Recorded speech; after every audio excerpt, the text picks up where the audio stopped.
welcome to episode 18 of Sanj Surati Talks. I just want to say one thing. Merry Christmas. Yes, it's Christmas time. It's cold outside, but it's all good because we're all getting presents, we're all eating food, and we're getting fat.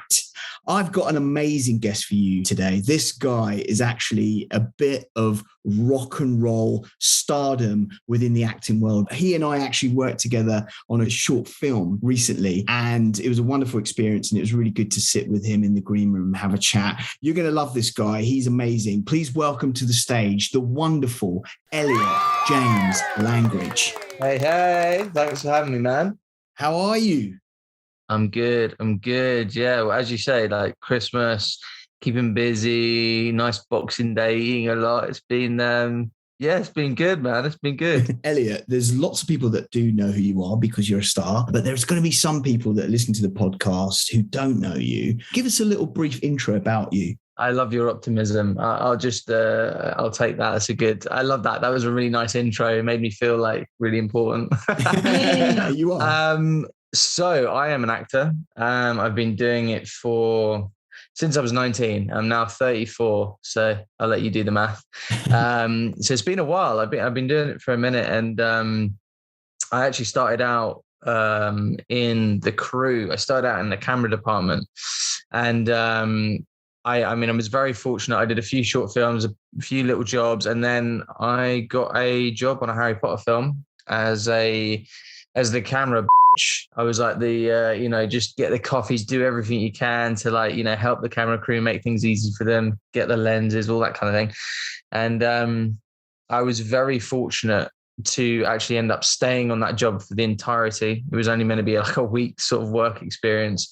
And then was on there for a couple of months. And that was where I met my first acting agent. So that was I was very fortunate. And from there I went on and very slowly, but started doing, a few TV bits, most notably Primeval and The Bill. Wow. And then from there, it was just hard work from there, really.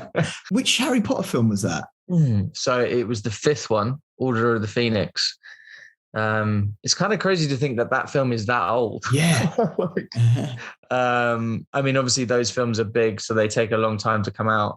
So it's just, a couple of years until they get released. But that was a hell of an experience, and something I was very fortunate to get so early doors. But yeah, got to sort of learn a lot there, learned a lot of the ropes and the sort of, the lingo, and watching other actors hit their mark and things like that was invaluable, really. It was a great experience, and a little bit of a, you start at the top of the mountain, there's only one way but down. So from there, going on and doing much smaller jobs as an actor, made me realize, actually, it's not going to be that easy. I'm not going to just go walking into a big job and get it straight away. So it was a learning curve. And just being on set is so important, I think, for nurturing like an actor's ability. As you say, you learn the lingo, you get to see how things work. You start to understand how a shot is set up. Working on a big budget film like Harry Potter, you're on the sort of prime side of a production with regards to makeup, costume, special effects, lighting, catering, which are all experiences that a lot of actors that are starting out don't get the opportunity to do. Yeah, I was extremely lucky. And it's funny you mentioned the catering, the kind of different, there was on that job, there's there's almost three tiers of catering. So there was the catering for the kind of, I think it was like the masses. So they had loads of extras and people on that set. So they'd have because they needed bulk food. They'd have the catering for them.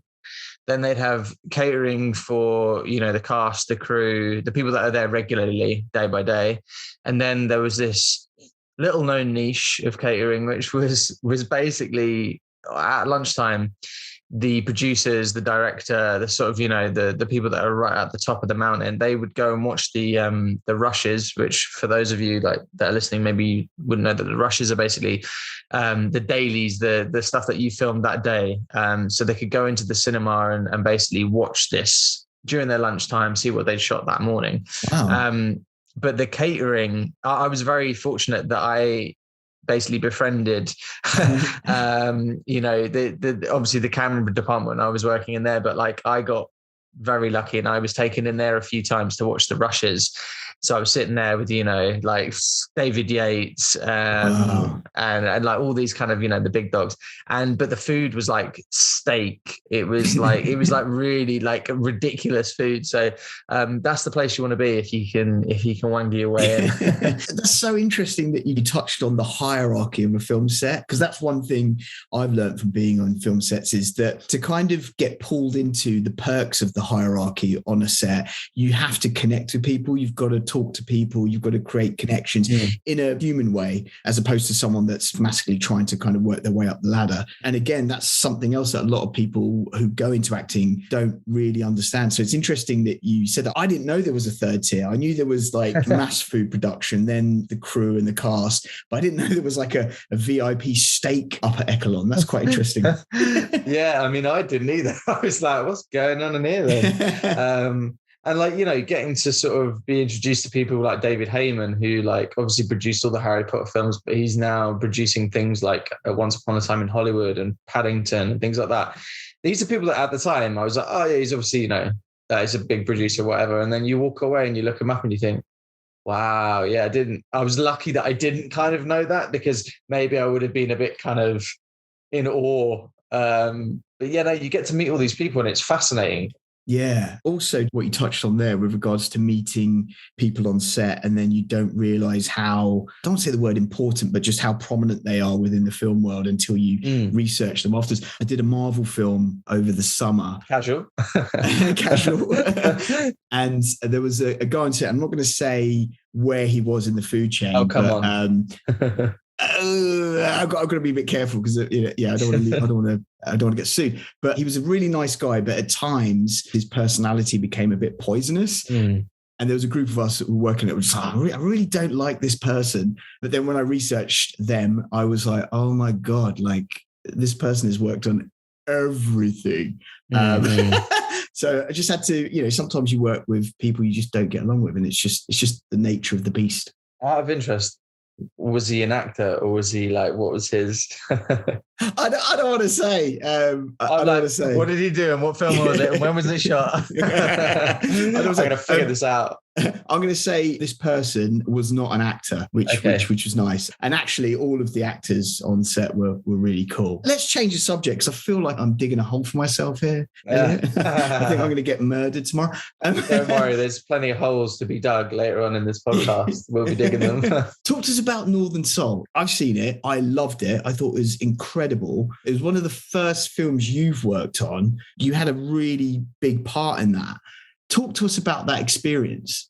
So that film, I mean, for anyone listening to this, they might have heard this story before, because it's quite a weird one that, you know, whenever you're kind of asked, it's the go-to, you know, to explain exactly what happened, because it was a bit of a mad one. But so basically, after I did Harry Potter, I got I got an agent. And then I was very fortunate to get a modeling agent as well. So I had a modeling and I had an acting agent. And modeling agent you'd got for, you know, billboard stuff or like photo shoots or campaigns or whatever. And it was a really good thing when you're at that age, young, I was like 19, 20, to kind of make money on the side of the acting. And, you know, you get ridiculous money for doing very little work. So it was a great thing to do. And very fortunately, it's a very sliding doors moment for me. I got this billboard campaign for, I think it was Eon Electricity. And it was not the most exciting of billboard jobs. And it was basically me jumping on a trampoline and like had all these kind of leaves coming down. It was like an autumn billboard thing. And in the audition, they were like, must have like either gymnastics or or like trampolining or like, you know, this kind of background. And I was like, yeah, tick, like no idea, didn't have any sort of no knowledge of any of it, but I thought I'd get away with it. I've been on a trampoline. So I did the audition. I ended up getting it, and the photographer on that job was Elaine Constantine, and she ended up writing and directing Northern Soul. So this is like 6 years before we shot the film. Right. She's taking these photos of me jumping up and down on this trampoline. And she's like proper Northern, like proper. She's she's originally from sort of near Bolton, Bury sort of area. Right. And some of her family still live up there. And we were working together all day. We got on. She was really nice, and we had a good kind of back and forth. And at the lunch break, I remember she was there, and she was like looking at me, like she looked like she was lost in thought. And I'm like, "You're right." And she was like, "Oh, you look like John Clark." And I was like, thinking, is this someone I should know who she's talking about? And she was basically like, "Oh, I've written this script." And she's like, I grew up up north, and like my older brothers would go to all-nighters, and she started explaining Northern Soul to me, and I literally had no idea about any of it. Right. And I was like, "Oh, this is interesting, cool." And she was like, "Yeah, so I've written this part, and the character he's like 17, the lead role." And she started telling me about that, and she was like, "I think you'd be perfect for it." And I was just thinking, yeah, all right. Like, you get people kind of saying things like that, or, saying, "Oh, I've written this script," and nothing ever comes of it. And it was early doors here for me. And I was just thinking, like, I've not done anything. Like I think I'd literally done an episode on the bill at this point. And I was thinking it's just a bit weird that she would, but apparently I just looked exactly how she imagined the character to be when she was writing it. Right. And I was like, "Cool." And she's like, "Can you do a Northern accent?" I was like, "Yeah, of course I can." At the time, I'd only been acting about, probably less than a year. And I was like, "Yeah, I could do that." And she's like, "Oh, you've obviously got these acrobatics and gymnastics background," because I said I had for this job. So she'd obviously been told that I was like a gymnast. I was like, "I can do that." So anyway, like, without going into the really long version of the story, she, like, a year passed. We took each other's information and I had her email and stuff. And, a year went by, and I just thought, I forgot about it, because I was like, well, that was just one of those things people say. And then out of nowhere, I got an email, and she was like, "I've kind of finished. I'm happy with the script. Do you want to read it?" I was like, "Yeah, of course I want to read it."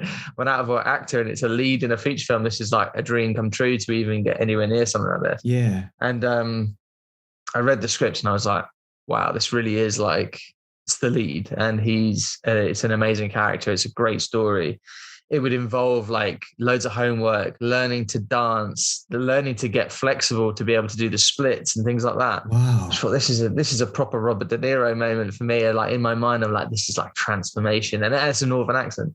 But then, like, obviously I had to do all those things. So, learning the accent and all that, it was a long old road. And I went off and I did other various jobs while I was doing the training. But, for years I was going up to London, and I was learning to dance. I was practicing the accent, and there were many bumps. I won't go into the details because it's a long old story, but there were many bumps along the way where, at one point I was going to get replaced. They needed a name in the part. So they were talking about Zac Efron, which now in hindsight is absolutely mental. But at the time felt very real. Wow. And, having to learn the dance to a point where you could actually get away with doing it on camera and it be good enough.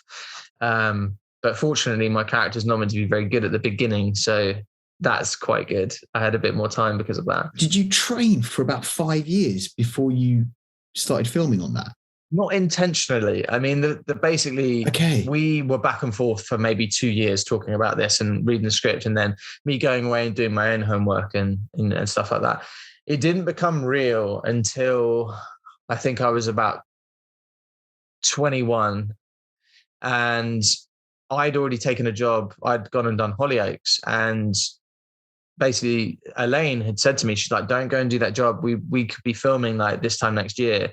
Like, you might get tied into a contract and stuff." But I just thought, I can't, not that it's about money, but like, I can't turn down I've never worked more than like a week in my life as an actor at this point. I can't turn down what turned into a year and 3 months on Hollyoaks, because you might be making a film that we haven't got greenlit yet.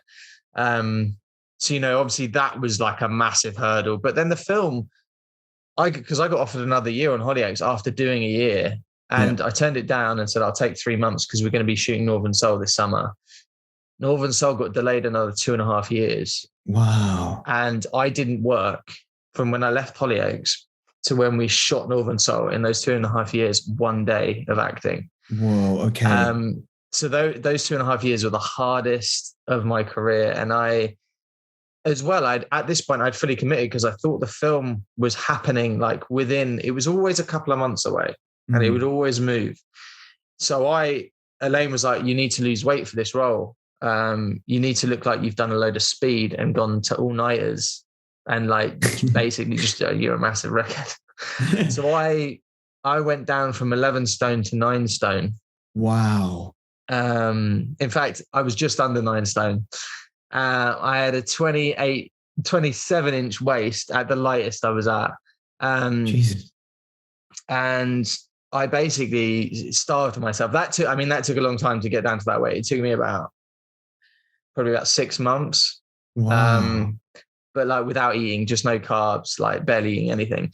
But then because the film was delayed for 2.5 years, once I got the weight off, I kind of held that weight for a long time because I was like, well, what happens if it's suddenly green lit and I have to lose this weight quickly and I can't do it?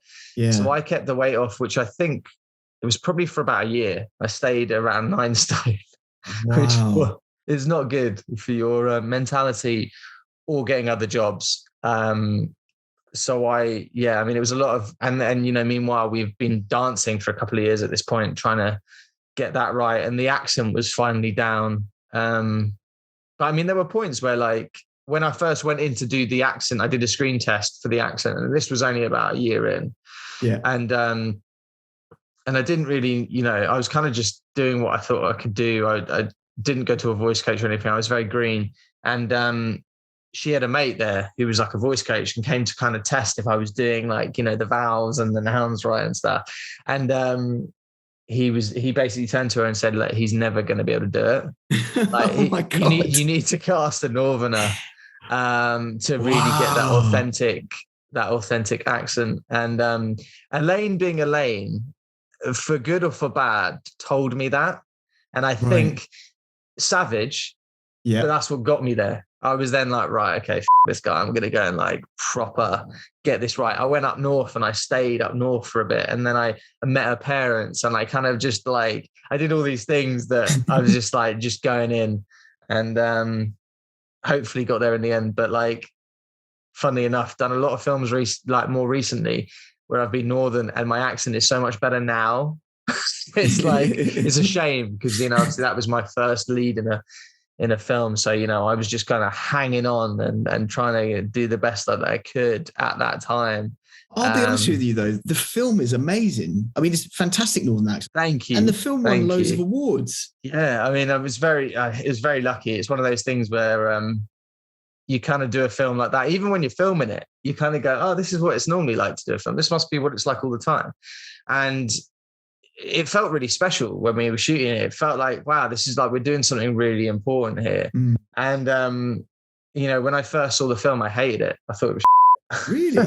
Yeah, I thought it was terrible. And it's because you build something, mate, it's been 6 years in the making. Yeah. I built this thing up, this like in my head as a green young actor, never been a lead in a film before. I was like, this is it. This is my one chance to like get it right and smash this film and it'd be like a big success. So when I saw the film, I was underwhelmed. And it was only when it came out and I saw it a few more times, I was actually, I was like, I'm really proud of this film. I think it's great. And a bit of perspective, once you've done other movies, you realize how lucky I was to be doing that film as my first film. And now, like, I think it's a great film. And I think it's amazing that, in some circles, people consider it as turning into a sort of a cult film, which is, you can't really ask for more than that, really. And I mean, when we got nominated for a BAFTA for it as well, I mean, that was just like out the park. You're kind of like, wow, my first film got nominated for a BAFTA, and you kind of realize that is all just like very lucky. You do loads of other films after that, and you think, this is what it's normally like when you do a film. Like, it's not quite as, maybe not as special, or, you got a lower budget, or, the script isn't as good, or you start to realize how precious that was. Yeah. You touched on when you lost a lot of weight for the role, and also that long time frame as you nurture the talent within you for that part. What was going through your mind over that period, during the weight loss, during some of this rejection that you were getting before you got in front of the camera? Well, that was the hard, that was actually the period after the film was made was the hardest, but right. Close second was like the build up the year before we shot it, because I'd left Hollyoaks, I'd been out of Hollyoaks a year, 2.5 years, and I'd spent all the money I'd earned in Hollyoaks on a flat, and I put everything into this mortgage. I had no money. I was skint. I had to go off and I was working on building sites, or behind bars. I was doing catering. I was doing anything I could to sort of, pay for my astronomically huge mortgage, which now, like, my mortgage is half what it was then. I don't even know how I did it. I look at it now and I think, I don't know how I survived. But obviously I was working constantly, whereas now I'm very fortunate to not have to do that. Really, I get enough jobs as an actor, which is the aim, has always been the aim for me. So I'm very lucky now. But in that point, it was like everything was stressful. Wasn't getting roles because I looked like a crack addict. I'd go in and just look ill, and they genuinely, I'd get casting directors saying, "Are you okay?" Like, and it's just be like, "Yeah, I'm fine.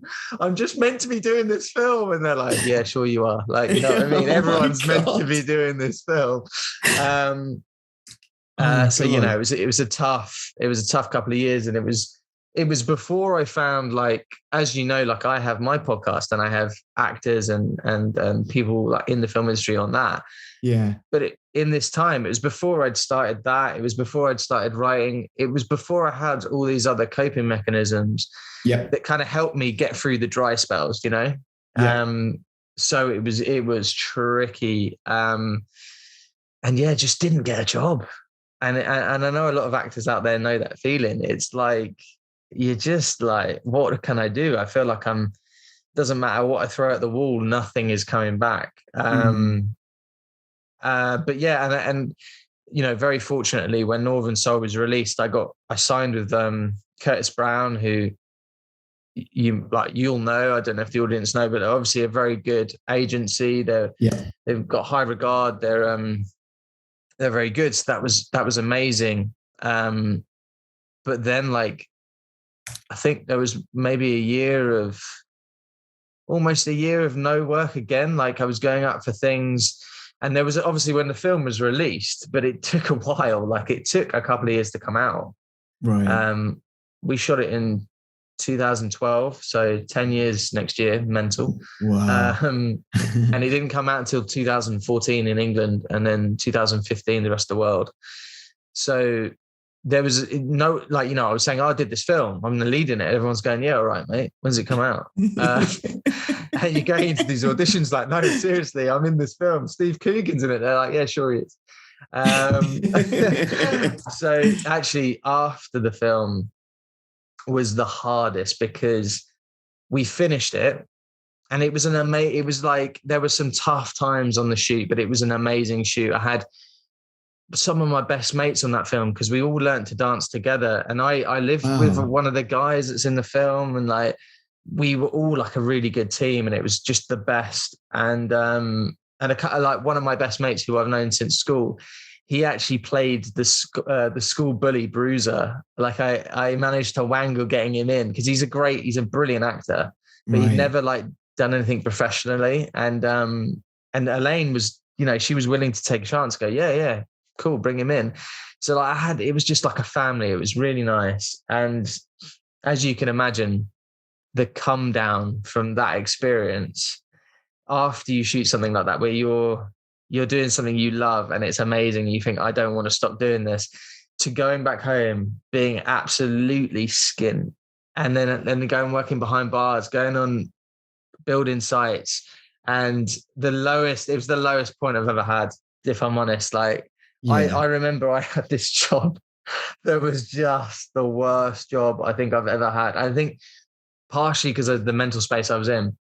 I had this job where I would go and I would clean builders' porta cabins. Oh gosh. And the state that those cabins were in was just like, it was awful. You'd be in there with a hose, mopping it all down, and it was cold. I remember it was like winter, and it was just like, it was grim. Oh my God.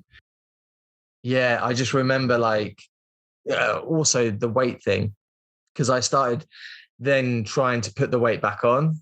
Yeah. But I had this issue. It caused my stomach. I would get stomach cramps and like really bad pain in my abdominals. And my body was kind of, once I started eating carbs again, was like, what are you doing? I had a long time where I was like not very well, trying to put the weight back on, and I'm so sorry. It was awful.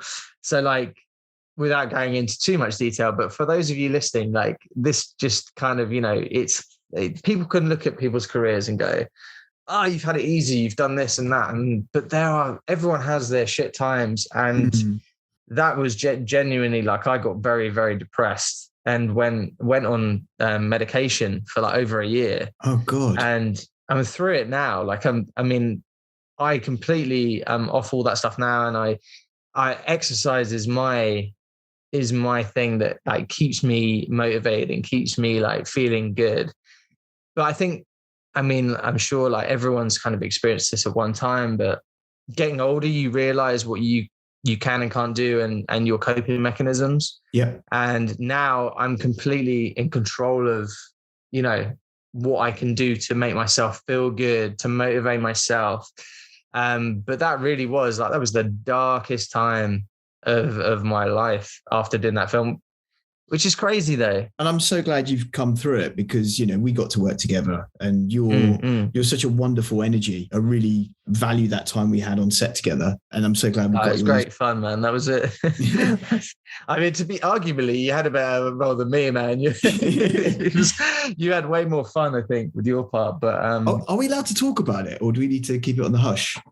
Do you know? I have no idea. We'll keep it on the hush just in case the wonderful person that created the movie has a ghost. I don't think he would, but yeah. We've talked about the past, and thank you so much for your openness about the ordeal that you went through. I think a lot of actors do go through that, and they do need to hear that, and also to hear about how you overcame it. You talked about coping mechanisms, which are really important, like exercise, doing things that stimulate your mind outside of what you do as an actor. 100%. But let's talk about now. So recently you featured in a role on Netflix, World War I drama, The War Below, which is on my list of things to watch. I haven't watched it yet. It's doing really well. Like, it's in like the top 5, or it was in the top 5 films of Netflix recently. We'll be back, man. We'll be at number 1 next week, I promise. Yes. What was that experience like for you from a physical and creative perspective? Oh man, it was such a wonderful team. And as you can see, going back to the Northern accent as well. So that was fun. Yeah, man, it's always really interesting when you get to play kind of along with the true story and characters that are inspired by real people. It's really fun. I don't know how you feel like when you get a role or you get a job where you get to do the homework and you have an actual person that you can look at and go, oh, right, okay, cool. This is like how he spoke or what he did. And I always find that really interesting. So that was amazing to get to do that. And just an incredible team, because the director he's brilliant. He's a very humble man. John Watts. He basically, he wrote it, he produced it, he directed it. He basically, his background is in special effects. And because the budget of the film is very low, it's 500 to 600 grand. Wow. And to put that, and to put it into perspective for people listening, Northern Soul was 1.3 million. And Northern Soul doesn't have any VFX shots in it that I can think of. I might be wrong. I mean, obviously period piece, but then, The War Below is a period piece full of visual effects. So when the script came through, I thought it was amazing. I thought it was great. And I was working with Sam Hazeldine, who actually is the lead in The War Below. But we were doing this film together in York, and we were getting the train back. We just had the wrap party. We'd finished the film, and we were both reading this script, and we were both like, it's great. But we were both concerned that, can you do a war film on that budget and it not look really bad? I mean, I don't know much about budgeting. I'm not a producer. I don't really know much about it. But 600 grand for a war film does, for any film, it sounds very low. And the thing that they did, the key thing that they did there was they had people like myself, Sam, Tom Goodman-Hill's in it, Chris Hitchens, Sam Clement, and all these great, great actors. We all basically got paid the same. No matter how, if we were one of the leads, we'd all get paid exactly the same, no matter our kind of, who had done more, who'd been around longer, whatever, who was the name. We all got paid. I won't say how much it was, but it was a low amount of money for a film. But we were all really happy to do that because the script was so good and John's vision was so clear. And around about a weird kind of way, actually, I didn't audition for this. I only heard about this because a mate of mine auditioned for it. And he messaged me and he's like, mate, I've balls this audition up. But he said, on the description of the casting breakdown, they had all the characters, and the character he was going for, underneath it said, example of actor for this role, Elliot James Langridge, which is the most flattering thing I think has ever happened to me. Yeah. But what's weird is they never rang me or never messaged my agent or asked me to come in for an audition, which is bizarre. And funnily enough, Tom Goodman-Hill was on that list, and so was Sam Hazeldine. So eventually something happened along the way. I think the funding fell through, and they kind of had already cast some of it, and then they had to recast it all because the budget fell through. The budget halved, I think it was, because it was around $1 million the first time around. And then me and Sam got a look in. I did a tape when I was on set with him. And yeah, we both got offered the roles, and it was, me and Sam were both like, oh, great, we get to work together with each other again, and that'll be fun. But I didn't realize how this job was a real fun one, and it was such a great team. It was a really rewarding job. And it turned out great. And John, his background in VFX came in handy because he ended up basically editing the film himself and doing all the visual effects by hand. And it took him 6 months. So he just did it all for free so that it wouldn't go onto the budget because they didn't have the money to do the visual effects. So he did it all himself. So basically all the money on that film is on the screen. Nothing. Do a lot of films where people get backhanded deals or someone gets paid an astronomical amount because they're a big name, whatever. This film, everything was on the screen. I think that's why it looks so good. And hats off to John and the rest of the team. Louis, Chris, the producers, they just really smashed it, I think. You touched on something quite interesting there about how these films are put together, and sometimes decisions are made or discussions are had that can have an impact to those outside of the discussion. Just with regards to your friend who did this audition and saw your name on this acting style list, what are your thoughts about that? Because there's a lot of people I meet on set or, within the acting world who have this kind of view that you can only make it through the industry through a specific channel. But I found that the acting world, the filmmaking world, the visual media creation world is just completely chaotic, and everyone has a different journey. Yeah. That's why it's so interesting, isn't it? Talking to people on things like this, everyone has their own journey. And as I very long-windedly went into mine, I started out in the camera department. It's not it's not the typical way of doing it. But yeah, everyone has their own sort of way of doing it, don't they? And I think so much of it is luck, as you know, like it's right place, right time. And I think this is why I enjoy doing, you know, like when we work together, doing short films and doing all these things, because as much fun as the job is that you're doing, you know, you're not doing it for the money, you're doing it because you love what you do, but also you don't know who you're going to meet and you don't know what friendships you're going to create. And I mean, like you and me, now we know each other because we did this short film, and I think it's always worth thinking about that when you looking at doing a job. It's the experience. It's not only the end product. I mean, the end product is important because you don't want to do too many shit films. but sometimes the experience is more valuable than the actual job itself. I think you touched on it. The industry is chaotic. It's a crazy universe. And yes, you need to have a bit of luck, but you need to be prepared for that luck as well. Yeah. And it sounds like through your experience, you've learned to be dynamic and also to be prepared. It's someone's, I don't even know if this is a saying, but it's like preparation meets luck and then equals success. It's like, you need to be ready, as you say, when something comes on, you can just jump into it and you can do it straight off the bat. And there's definitely been moments in my career where I've thought, God, if I hadn't have just jumped into that, or I hadn't just gone balls to the wall and done it, then, you know, it wouldn't have led to other things. And I mean, I did this one. Now it doesn't feel like it, but at the time it was like a real like, oh God. I got offered a lead in a feature film, which doesn't happen very often. And when it does, they're usually awful. But I got offered this role, which they'd already shot a week on.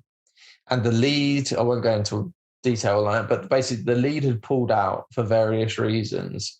And I got a call from my agent, who was Curtis Brown at the time, and they were like, it was someone else on their books, basically. And this person had pulled out, and obviously the production were like, well, we've shot a week with him. We need a replacement like today, basically. So he walked off the set the day before, the day of, and they called me on that day. And this was a film shooting up in Manchester. It was the lead. This guy's in every scene, like every page. And my agent was like, they looked at their books and they were like, who else have we got that can do a northern accent and just go and do it and not have any kind of, you know, just go up there and just start filming literally tomorrow. And they had like a short list and they rang me. And I was like, yeah, right. Not really thinking about the monumental task that was ahead of me, because I had this whole 105-page script in front of me that afternoon, and they're like, can you read it and get back to us and see if you like it? And so yeah, literally I rang them back up that afternoon and they were like, great, you're getting on a train to Manchester tonight, you start filming at 6 a.m. tomorrow. And I went off and I did 6-7 weeks on this film. And that was pretty, because I'm dyslexic, I like to be able to get scripts, with a bit of time so that I can really, my way of doing it is learning the entire script. Even if I'm the lead in something, learn the whole thing. And then it's like a play, it doesn't matter what happens. They throw you, they go, oh, we're going to do this scene that actually we weren't meant to be doing for 2 weeks. We're going to do it today. It's okay, because you know the whole thing.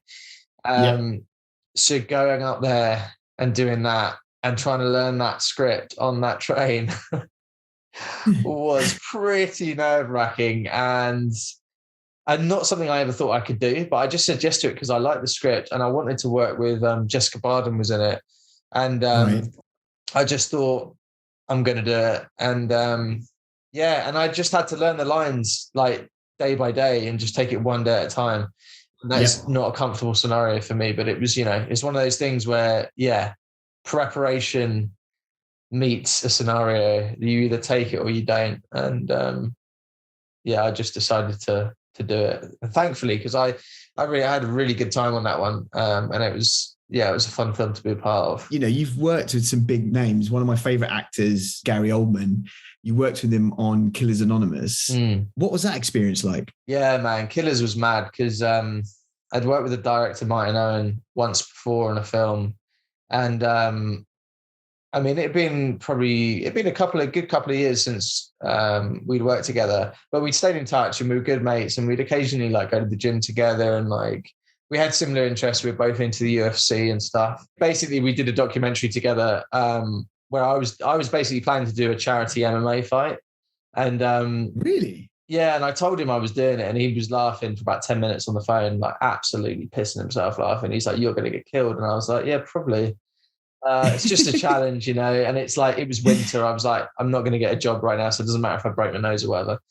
And he was like, "Mate, we need to film this. This needs to be a documentary because this is mental." And I was like, "Yeah, all right." And so we ended up shooting a documentary, which has been edited. It's all put together. It hasn't been released yet. But it was just like the 4 weeks build up to the fight, me training from being an absolute, like not knowing what I was doing at all, to trying to know something about, you know, going in the cage and getting your ass handed to you. But that led on because we did another film after that, which had quite a bit of martial arts and stunt work in it. And I think it was partially because we did that documentary together and I did a load of training for it and have kept it up since because I really enjoyed it. That he was then like, "Oh, let's go and do this film. It's a martial arts, like blah, blah, blah." And so we ended up doing that. Killers was a different thing though. Killers was, it was wild, man, because originally Martin was like, "Oh, I've got this little part for you. You're going to be basically this guy that gets bumped off in the first scene." And I was like, "Yeah, cool." Like, because it was basically, it had at that time a completely different cast, but it was a really interesting cast. Some like people I really wanted to work with. I was like, "Yeah, this sounds like a really fun project." Little did I know the cast completely changed, and the part that I was originally playing I was replaced by Jessica Alba. So the part changed completely, and then I got offered a bigger role. I got offered one of the leads. And so I was like, 100%, I'm all in. Like, this is the concept, for those of you who haven't seen it, is it's basically like Alcoholics Anonymous meeting, but for people that are paid to kill people, so hitmen. And they go to this place once a week and they talk about their problems and how their job has like caused them to have like anxiety. So that's the basic premise, and I really like that. So I play this sniper, and he has this thing where he can't, you know, he's a trained killer. He's paid to kill people, but he can't kill anyone close up because he's only ever shot someone from a very far distance. Right. And he's like this real twitchy character that's like a bit of a weirdo, and it's a fun role. But that film, the cast changed so much. I don't know if I should say this because he wasn't in it in the end, but mental. Like, there were people like Chevy Chase was meant to be in it at one point. What? Yeah. Chevy Chase? Yeah. It like the cast really moved around a lot, and there was I can't even really remember what were the other, but they were all like that. Like, people, you go, what? Chevy Chase was replaced by Tim McInnery from Captain Darling from Blackadder, who I'm a massive fan of, so I was well up for that. And then obviously, got Tommy Flanagan in there, Myanna Burring. Like, they had an amazing cast. And I mean, we shot the entire film. We did the whole thing in like 8 weeks at Ealing Studios. And it was a really, really good fun. We got to do loads of gun training, a bit of martial arts, and like all these kind of things like that I'd never really done before. And awesome. And a bigger budget. You know, it was like, 3 or 4, 5 times the budget of Northern Soul, and a really good laugh. And we finished filming and thought that was that. And then, like with most films, you shoot it and then you have a few pickups and then, then you're done. So we got a call to say that we were doing pickups. And, classically, I'd booked a holiday because, you book a holiday, you get a job. That's the rule. I should probably book more holidays. So I couldn't go on this holiday because we had like 2 days of pickups. It was literally 2 days, and it was right in the middle of my 2-week holiday. So I ended up sacking off the holiday. And I basically got a missed call from Martin, the director. And I was like, this is summer, and I was down by the river in Walton-on-Thames and like chilling out in the sun with my mate having a barbecue. And then I got this call, and I missed it. And I called him back because I think I'd gone for a swim or something. I called him back. He's like, "Oh, you don't know. I was just ringing you because I was with Gary Oldman." I was like, "What?" He's like, "Yeah, I video called you because we were fitting his suit." I was like, "What do you mean fitting his suit?" He was like, "Oh yeah, well, you know who's going to play the man?" As in, there was a character called the Man. He was like this mysterious character that needed to be put in pickups. Gary Oldman. I was like, "What? What? Are you serious?" And he's like, "Yeah, we got Gary Oldman." I was just like, mind blown, like, just like, yeah, it was crazy. And like, Uma Thurman was like attached at one point. It was like some of the cast was just insane. Like, and they obviously got Jessica Alba instead. But yeah, so that was just mad. And as I say, he was only there for 2 days. But obviously they used that whole thing as the campaign to sell the film that Gary Oldman was in it. And I had a scene with Gary Oldman, but it got cut, unfortunately. No. But I got to be there and I got to meet him and have that experience. And just to say, like, he's an absolute gent. Like he said to them, he was like, right, because he was getting paid obviously a lot of money. He's Gary Oldman. But he was like, I want every other actor on this set to have the same trailer as me. And like up until this point, we just, we'd had the standard trailers, like, whatever. Like, it's always great to have a trailer as a bonus.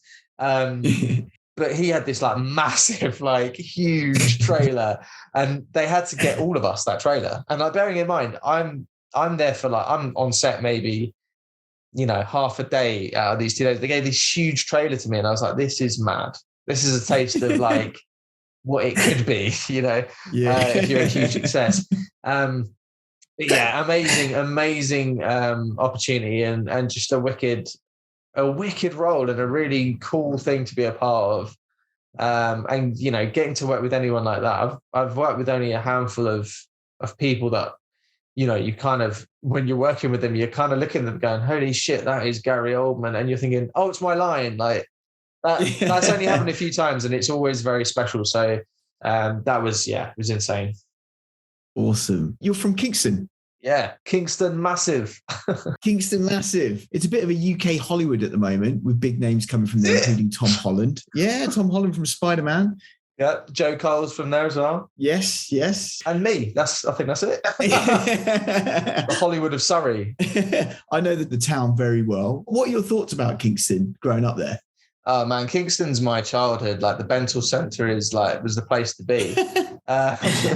Yeah, I mean, I grew up there and like, it was always the place we would go shopping, obviously. And, the Odeon and all that. It's all kind of like part and parcel of, I was born in Kingston Hospital. So, and funnily enough, I always thought I was born in, can't even think what the name of the hospital is now. And it was only when I was about 20 that I said it in front of my dad. And he was like, no, you weren't. You were born in Kingston. I was like, what?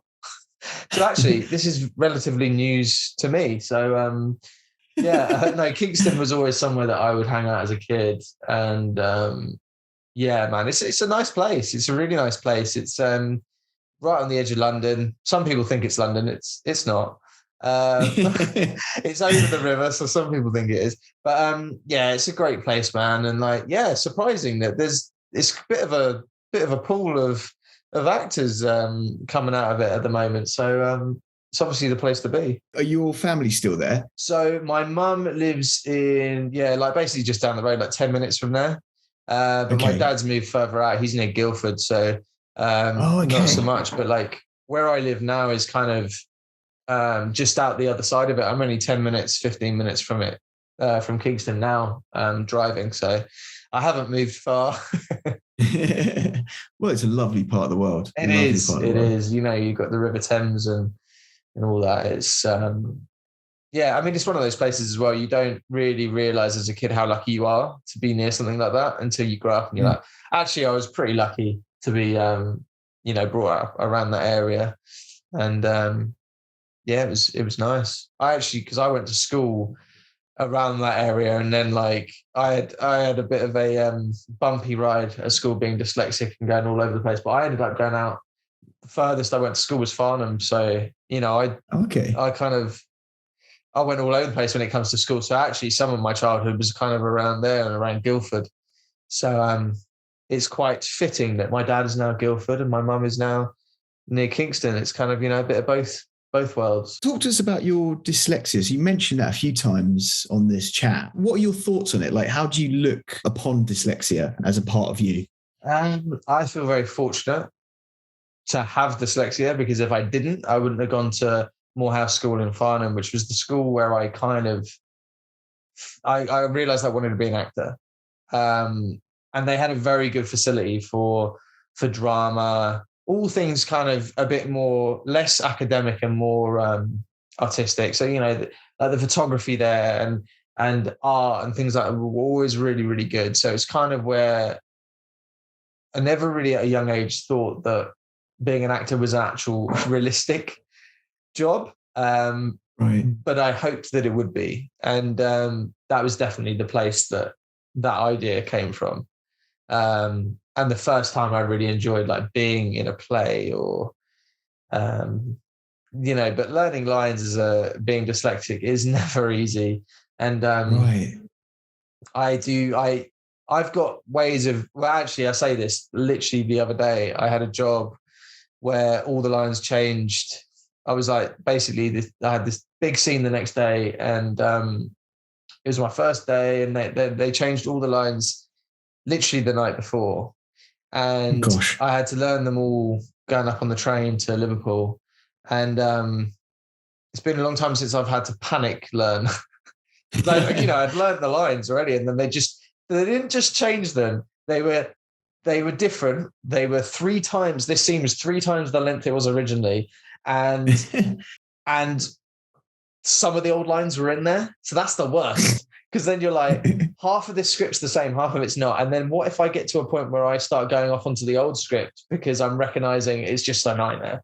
But I did it and I learned it. And it was, I probably, if I'd had more time, it would have been better. But the fact I pulled it off and I managed to actually speak English in the right order just shows you if you have to do it, doesn't matter if you're dyslexic, you can do it. It's just harder.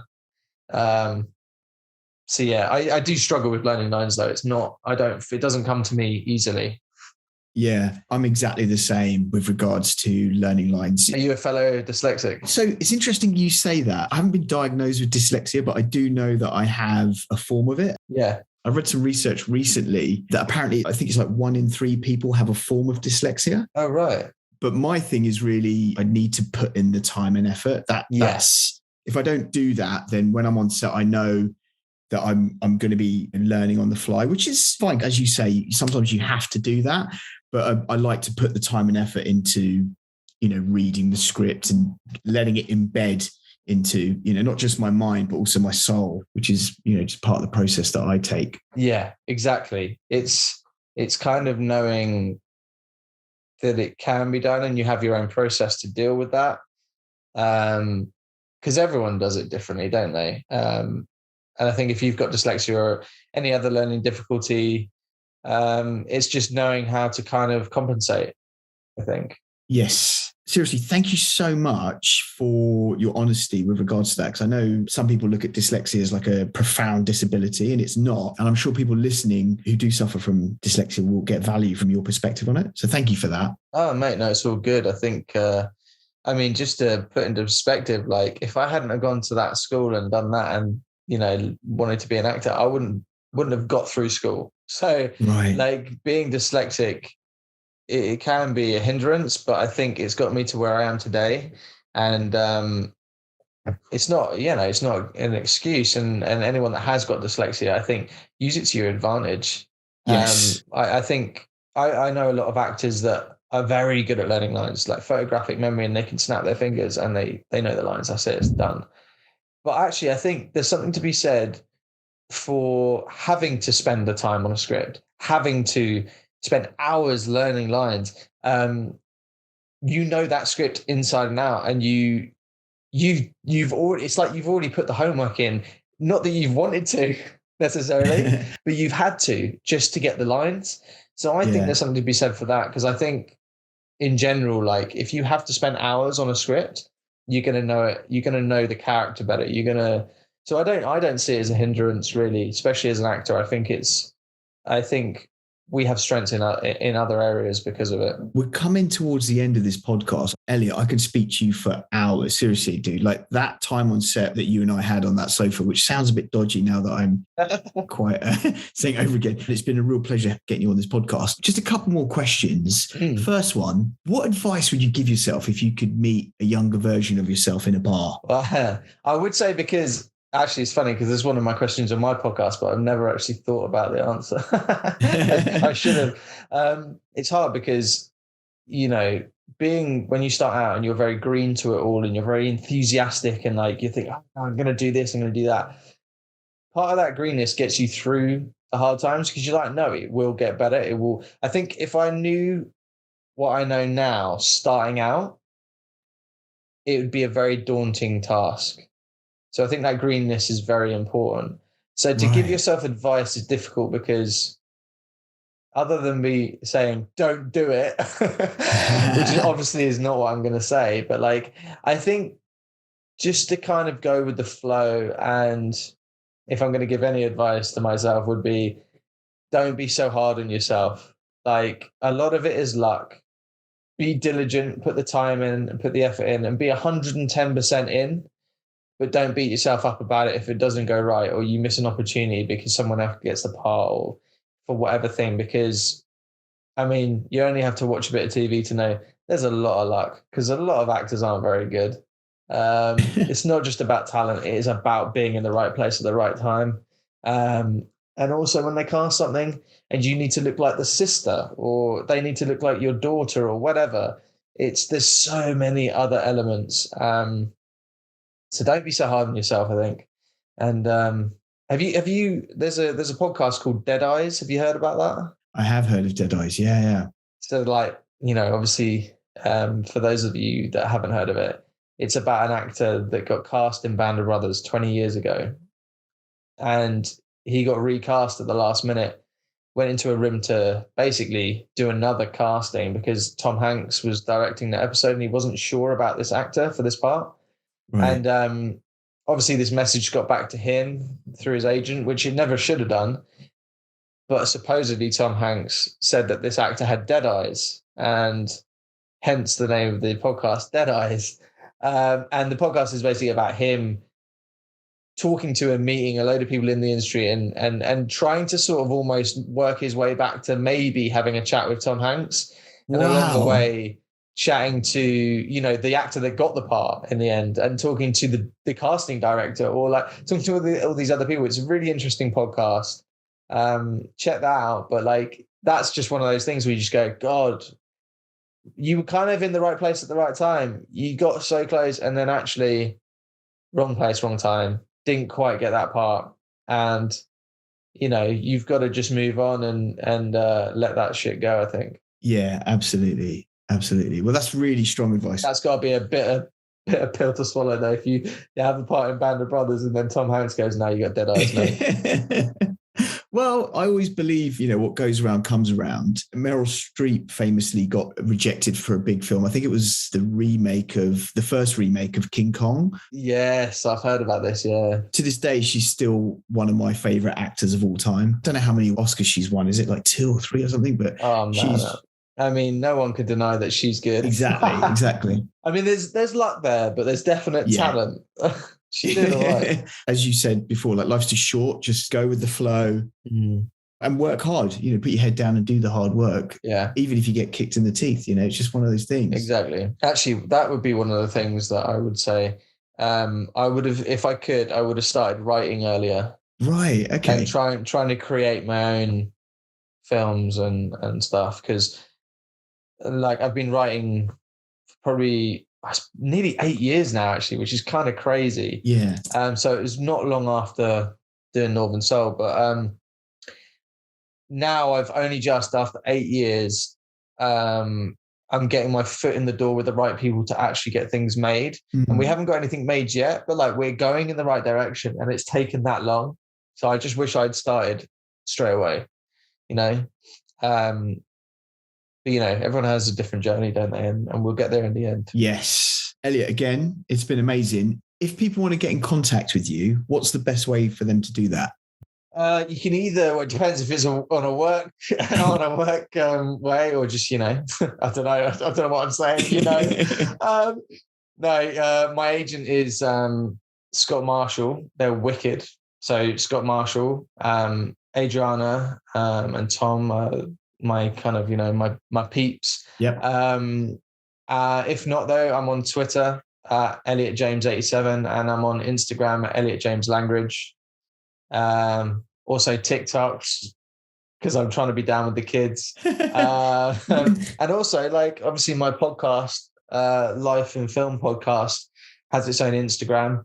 So any of those really, give me a shout. Awesome. No, I really appreciate it. And I know everyone listening would have got a lot of value from this wonderful discussion. You're super talented. You're a great energy. It's a real pleasure to have you on the show. Thanks, man. I appreciate it. Thank you for having me, and thank you for you, reaching out. And it's been really fun, man. No worries. I'm sure you and I will see each other soon.